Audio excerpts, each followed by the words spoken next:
All that and more. That's the way you do it, Brady. We are presented by DraftKings Sportsbook. We welcome them to our Tuesday party here. The squad is all together. Joe Fortenbaugh's here with all your betting. J-Mac forgot his jacket. We're rolling along. Here we go. And Jackson Dart forgot to protect himself. Those are the two headlines of the day. It was Dart arriving and stuff. Neek, let's take a look at the fit. What do we think? Oh, he looked like a detective. I like it. You can't get nothing past that guy. He's looking smart. Maybe not playing so smart. Here we go. Jeff, what does he need to be thinking about here? Protect yourself. Play is dead. Don't do that. That's not what you want to see happen at the beginning of the game. I see you, Greg. Get after him. One after another. So the Giants are forced to punt. And on the ensuing punt, we got Marcus Jones at his 6th. And where we going, Nate? Oh, special teams. You got to get back. Keep your gunners off them. Give them some space. And once you get in that room right there, you're not going to get them. Kickers can't tackle. Good. Go. All the way 94 yards, tying Julian Edelman for the longest in Patriot history. Patriots take a 10-0 lead. Now, ensuing Giants possession. Avert your eyes if you're squeamish. J-Mac, the sidelines. The Giants got to find the right people to fight. My goodness gracious, Ellis. Just knocked them out, and they're all going after Chris Ellis. If you want your quarterback to not get hit, step out of bounds. Do not run down the sideline tiptoeing. Shout out that Giants coach that got out of the way. No two plays have ever looked less like what they were than that one did right there. We'll explain because I didn't say it well. Meanwhile, we're still in the first quarter when Kayshon Boutte catches this from Drake Maye. So it's 17-0 New England. All that happened in the first quarter.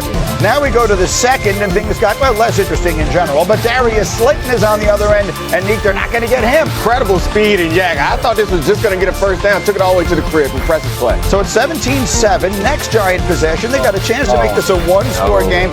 Avert your eyes. Again. Young Wei Koo. What?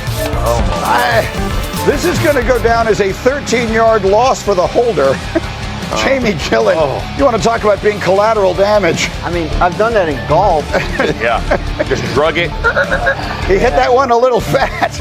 Anyway, Doug can't believe what he saw. I really don't know how to offer an explanation. No, there isn't one. Here's Drake May's second touchdown of the game for Kyle Williams. He drops that one in the bucket. Patriots just go on to win this one easily, 33-15.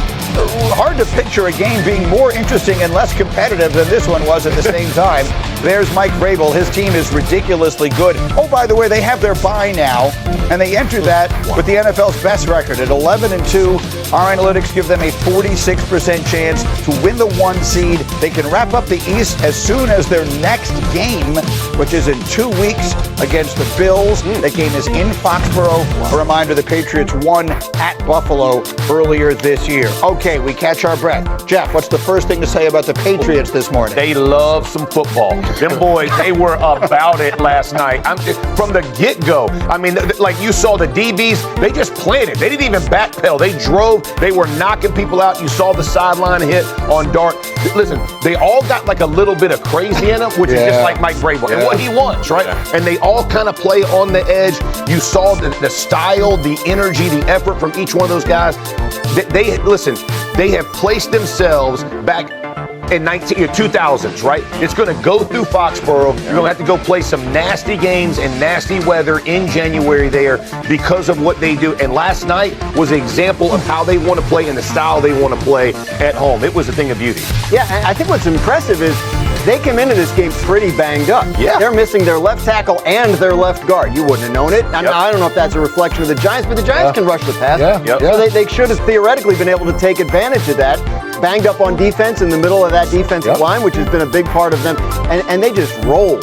And look, we're going to say about the Patriots, who have they beaten, right? This is the sketch, and that is the thing we saw about them at the beginning of the season, and it has held up. But they're crushing these teams. Yeah. And I think that's what's important. Like, you can't control how good your opponent is, but you can control how and they are playing the way they want to play. They can run it when they need to. Drake Maye can make any throw, and I mean, they like to hit. We're at the point where all the experts are running out of reasons to continue to knock this Patriots team and give you reasons why they can't win the AFC and can't contend for a Super Bowl in this year. This is a team that hasn't lost a game since week 3 when they lost to the Steelers, where they had 5 turnovers and still had a chance to win that football game. So when you look at the way Drake Maye is playing on the offensive side of the ball, how he's throwing the deep ball, and then defensively, they're getting after teams. So I'm looking at this team, and you look across the AFC. Who's the team that you're saying, you know what, New England can't do it because they have no way of beating the Ravens? Who is it, the Colts? Like, no, these teams already beat the Bills. They've already beat the Bills, so you're running out of reasons. The last game they lost, it was still summer. They have not lost since the autumnal equinox, because it was September 21st. They haven't. Think how long ago that feels like. Think how cold it is outside right now. They haven't lost a game since then. And I also think that, to J-Mac's point, that they also are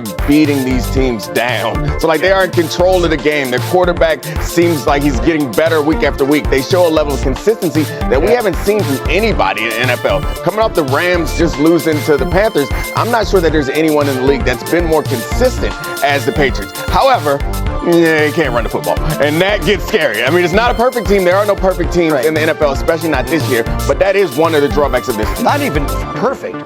If you're going to consider, can they go the distance? Can this team that no one wants to believe in because we didn't see them coming, then you say to yourself, well, who is it they can't beat? Right? You look at who can't they beat? They're likely going to get the bye, which makes it so much easier. It's a shorter track to get to the Super Bowl. But you're right. There's nobody in this. The big bad wolves are not there. All those big quarterbacks that we think are unbeatable, their teams are not very good right now. All right, so Joe Fortenbaugh is here in large part, or not exclusively, but certainly in part with our new partnership with DraftKings. So what are the betting ramifications of what we're looking at right now with this New England team? You're all talking about the 1 seed. That's the bet to make. It's only minus 110, which is a small price to pay. It's $11 to win 10, right? Look at the path the rest of the way. You're going to have your bye week before you host Buffalo. Not go to Buffalo, host Buffalo. You got a game at the Ravens, and then it's the Jets and the Dolphins the rest of the way. You take care of your business at the end of the season, and then you put the ball in Denver's court to beat you. Oh, by the way, what does Denver have to do the rest of the way? Extremely difficult. They're going to have matchups against playoff teams all the way out, with the exception of about one game. Keep in mind, to your point on the path to the Super Bowl, the 6 teams that played in the last 3 Super Bowls, 4 of them were 1 seed. A 1 seed gets you a home playoff game, and if you win that, you're already in the Final Four for the AFC Championship. And then at that point, who's going to Foxborough to take them out? So it feels like their side of the story is comparatively easy. Final word. Yeah, just on Vrabel, right? Because I was at that game they lost to Pittsburgh. They turned it over 5 times. And I had a few of their games since then. They talk about that game. That was the game they say taught them, it's up to us, right? Like, we gave them that game, and if we play the way and so they have that belief, and obviously every week since then has reinforced that. It's also a game where Ramondre Stevenson fumbled twice, and Vrabel stood behind him and didn't bench him. That went a very long way with the players. Our coach has our back no matter what, so he has pushed all the right buttons there and been a great hire, maybe the best hire of the last coaching cycle. Yeah, he's got a coach of the year kind of feel to him right now. The New England side of this is pretty easy. The Giants, for a team to be as bad as they are and yet as interesting as they are, is a pretty tough trick to pull off, but they've managed to do it. So you saw Jackson Dart. The big story coming into this game was, is he going to protect himself?